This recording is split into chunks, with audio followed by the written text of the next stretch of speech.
It started with a single phone, a phone that buzzed with text after text, promising best gear in town, always available. Behind that number wasn't a local dealer, but a criminal network run from Liverpool and reaching nearly 300 miles across England. At the top were two brothers, one on the streets, the other locked in a prison cell, who thought they could control entire towns through fear, addiction and violence. This is the story of the Scouse Dave network. County Line's empire that pumped more than 30 kilos of heroin and crack into communities, built on exploitation and intimidation, and finally brought down by one of the most ambitious police investigations in the south of England. From the streets of Liverpool to the coastal towns of Gosport and Plymouth, to the dramatic dawn raids that ended it all. This is how the empire of Scouse Dave rose, and how it finally fell. Liverpool, a city with two faces. On one side, he is a beacon of culture and pride, the birthplace of the Beatles, a place of footballing glory, and a city whose docks once powered the British economy. But beneath the pride of music and industry, there has always been another, Liverpool, a city synonymous with organised crime, smuggling and drugs. For decades, Merseyside has been one of the most important gateways for narcotics in the United Kingdom. The city's port made it a natural entry point. Cocaine and heroin, shipped from South America and Asia, found their way into Liverpool's docks through hidden containers, corrupt handlers and international networks. By the 1980s and 1990s, Liverpool gangs had established strong ties with Colombian cartels and European traffickers, cementing the city's place in the criminal economy. And as demand for cocaine and heroin grew across Britain, Liverpool's criminal groups became not just suppliers for themselves, but wholesalers for the entire nation. By the 2000s, Liverpool was no longer just another UK city touched by drugs. It was the hub. If you bought cocaine in London, heroin in Glasgow or crack in Portsmouth, chances were high it had passed through Merseyside at some stage. The city became known not only for its football clubs and music scene, but also for producing some of the most ruthless and innovative drug traffickers in Britain. And with that dominance came innovation. Criminals evolved, they moved away from the old-fashioned model of localised supply and created a new system, one that was cheaper, more efficient and harder to stop. That system became known as county lines. The logic was straightforward.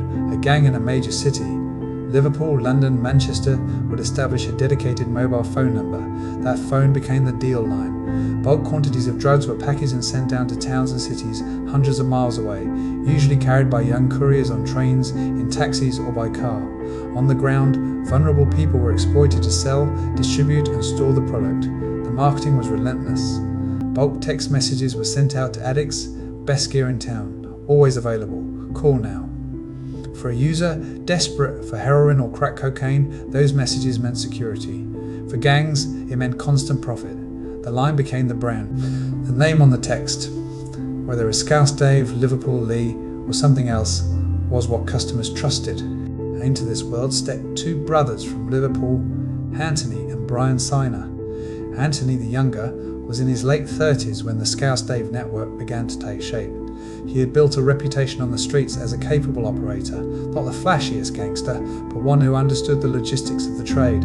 He knew how to manage couriers, how to recruit runners, and how to keep the supply moving without drawing unnecessary attention. He was, by all accounts, calm under pressure and willing to use intimidation when needed.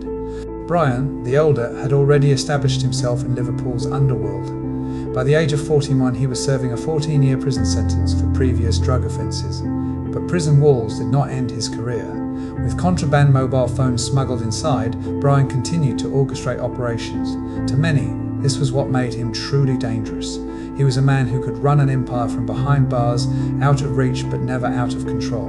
Together, the brothers built what became known as the Scouse Dave network. The name itself was deceptive. Dave sounded like a mate from down the street, someone local and trustworthy.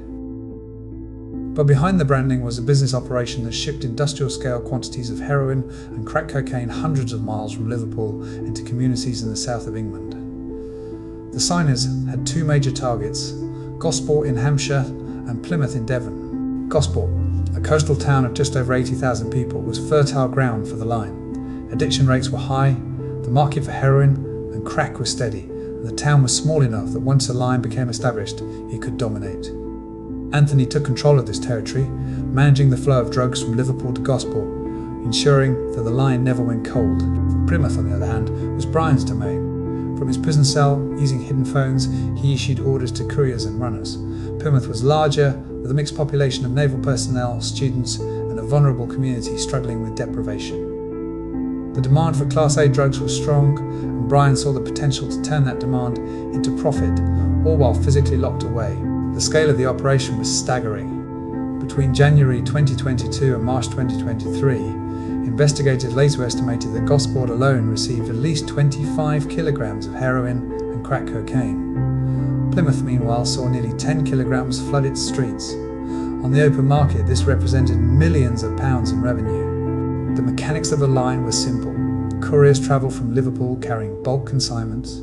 These were delivered to stash houses, often the homes of vulnerable addicts coerced into cooperating. From there, runners, many of them teenagers, delivered deals directly to customers.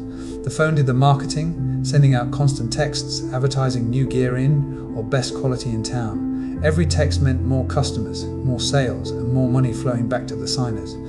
For Anthony and Brian, the network was a success story. For the communities of Gosport and Plymouth, it was devastation. Families were ripped apart by addiction. Teenagers who should have been in school were instead ferrying wraps of heroin through back alleys. Vulnerable residents saw their homes taken over, their lives dominated by fear. And in the background, violence simmered. Deaths were enforced with threats. Rivals were pushed out with intimidation. Anyone who resisted the network's control was reminded who held the power. By the summer of 2022, the Scouse Dave line was one of the most profitable county lines in southern England. The signers believed they were untouchable, but their very success had made them a target. Police in Hampshire and Devon were already piecing together the puzzle, and in Liverpool detectives knew the signer name all too well. The stage was set, the brothers had built their empire, but in the shadows, investigators were preparing to bring it crashing down. The first cracks in the Scouse Dave network didn't appear in Liverpool, but hundreds of miles away in Gosport. By late 2021 and into 2022, police officers and community workers in Hampshire noticed a troubling trend. Reports of petty crime were rising sharply. Shops complained of daily thefts. Homes were burgled at random. Car windows were smashed for loose change. The pattern was familiar. Addicts desperate for their next fix were fueling their habits by stealing anything they could. When those addicts were arrested, another pattern emerged. Their phones were filled with texts advertising heroin and crack. The numbers traced back to Liverpool. In many cases, the contacts were saved under a single name, Dave, who was the same in Plymouth. Local officers had been monitoring a spike in heroin overdoses and street-level violence. Small dealers were suddenly being pushed aside. A single phone line was dominating the market. Customers knew it. Other criminals knew it. Police began to suspect that one network was behind it all. By early 2022, Hampshire's Serious and Organised Crime Unit opened a formal investigation. It was clear this wasn't just a local problem. The line stretched across counties and Liverpool was at its centre. To tackle it, Hampshire officers reached out to Merseyside Police and to Devon and Cornwall Police. Together, they built a task force to bring down Scouse Dave. The investigation was painstaking. Detectives had to map an operation that stretched nearly 300 miles, from the streets of Liverpool to the south coast of England. Surveillance teams were deployed. In Gosport, unmarked cars followed couriers delivering bulk consignments to stash houses. Officers logged addresses where a steady stream of customers came and went at all hours of the day and night. In Plymouth, they watched flats where dealers operated openly, often in homes taken over from vulnerable tenants. At the same time, analysts began working on the phones. They intercepted deal lines, reading thousands of marketing texts blasted out in bulk. The tone was always the same: best gear in town, always available. The line didn't just sell drugs, it sold reliability. To an addict, the promise of always being able to score was as addictive as the drugs themselves. Undercover officers were deployed to make test purchases. They dialed the Scouse Dave number, arranged meetings, and bought heroin and crack cocaine directly from the network's runners. The drugs were tested. Purity levels were high. The evidence stacked up, but the most shocking breakthrough came from inside prison walls. Detectives discovered that Brian Signer, while he's serving 14 years for drugs, was still active. Despite the restrictions of his cell, Brian was running the Plymouth line with precision. Contraband mobile phones gave him a direct link to couriers and dealers on the outside. Through coded instructions, he managed supply lines, arranged payments, and directed the flow of heroin and crack. He was running a business empire from behind bars. For investigators, this confirmed the scale of what they were dealing with. This wasn't a ragtag group of street dealers, it was a professional, organised crime group operating like a franchise. As 2022 turned to 2023, the case grew watertight. Officers had tracked couriers from Liverpool to Gosport and Plymouth. They had footage of handovers, seizures of cash, and fingerprints linking suspects to drug packages. Phone records tied both Anthony and Brian directly to the deal lines. The evidence was overwhelming. It was time to strike. In March 2023, the order was given for simultaneous dawn raids. At 5 a.m, while most of Gosport and Plymouth still slept, officers in riot gear assembled in the shadows. Streets were blocked off, vans lined up, battering rams were positioned at doors. The signal was given. In Gosport, the first door splintered off its hinges. Shouts filled the air as armed officers stormed inside.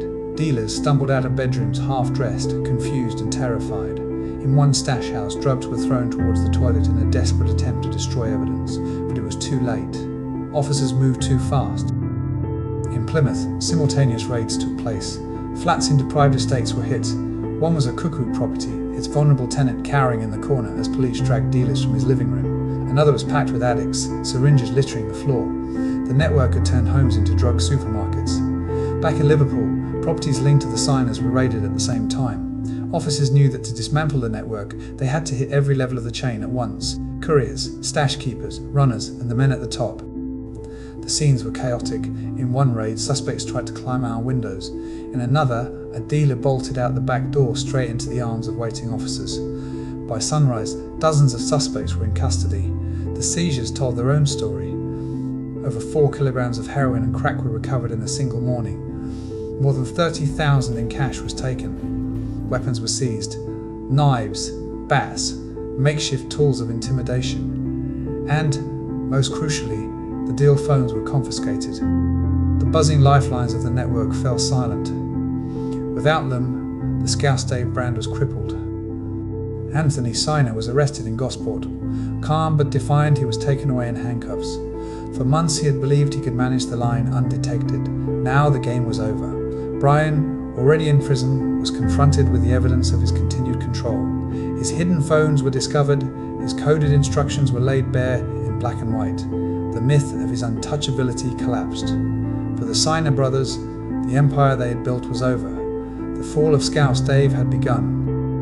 When the case of the Scouse Dave network finally reached Portsmouth Crown Court in early 2025, the true scale of what the Siner brothers had built came to light.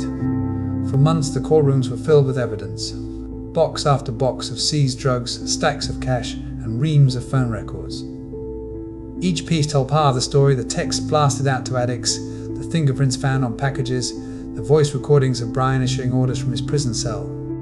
Prosecutors painted a picture not of chaotic street dealers, but of businessmen in crime. They described the Siners as the heads of a professional, well-oiled machine. Anthony had managed the Gosport line like a franchise, ensuring daily deliveries, reliable stock, and constant marketing. Brian, meanwhile, had run the Plymouth line from behind bars, proving that even prison walls couldn't contain his ambition. The scale of the damage was staggering. More than 30 kilograms of heroin and crack had been pumped into Gosport and Plymouth in just over a year. That was thousands of street deals, thousands of lives blighted, and millions of pounds in profit for the brothers. Inside the courtroom, the atmosphere was heavy. Families of addicts sat quietly, listening as the harm done to their communities was laid bare. Police officers gave evidence about the raids, describing the squalid conditions inside stash houses, the syringes scattered across floors, the desperate attempts by dealers to flush drugs down toilets as doors were kicked in. The defence tried to soften the picture. Lawyers for the Siners suggested they were not the masterminds, but merely cogs in a bigger machine. They argued that Brian's actions were driven by a £5,000 drug debt, a claim that painted him as a man under pressure rather than in control. But the prosecution dismissed this argument as hollow. The evidence showed a sophisticated and organised network. Debts or not, the Siners were not pawns. They were the decision makers.